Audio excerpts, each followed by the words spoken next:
being here. This show has been 3 years in the making. There have been times where I've wanted to do it and backed out because whether it be the justice system who told me I didn't have a case, or whether it be friends who told me, you know, that happens to everybody and you have to just move past it. And then as I was doing my shows, I would have these one-on-one intimate conversations with people, and every single time it was me too. Every single time it was, they would pull me aside in a hush-hush way and say, you know, a secret. We would whisper it to each other, and then that moment would pass.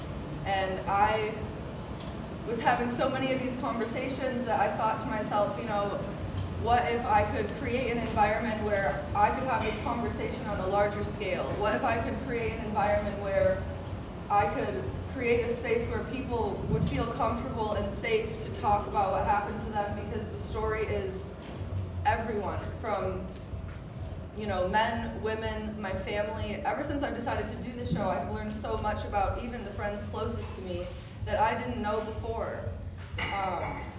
And I want you all to know that this show is because I want it to be able to be talked about. I don't want anyone to feel as alone as I have felt in this journey at times. And literally looking at this room right now, it's crazy because when I almost decided not to be on this earth anymore, I felt so alone. And this room makes me feel like that is such a silly thing because I am so not alone. So thank you all.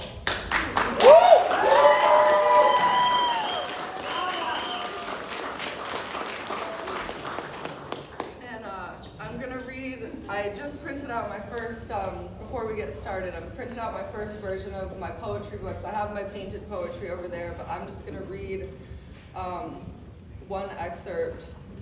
Actually, before I do that, I want to give out a bunch of thank yous. I want to thank Blonde House, Mello, John, Aria, everybody for being here, for supporting me on this journey. I want to thank my family who's flown in.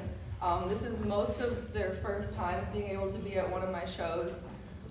My friends who have also flown in from literally across the ocean, from different countries, from different states. And everyone who has joined me here today, I want to say thank you from the bottom of my heart. This support is the reason I'm able to do this. We love you, Tay-Tay. We love you.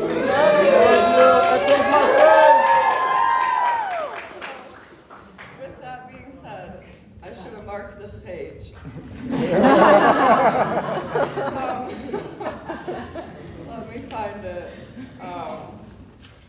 It is a poem that I am going to dedicate to my grandpa, who is also here tonight.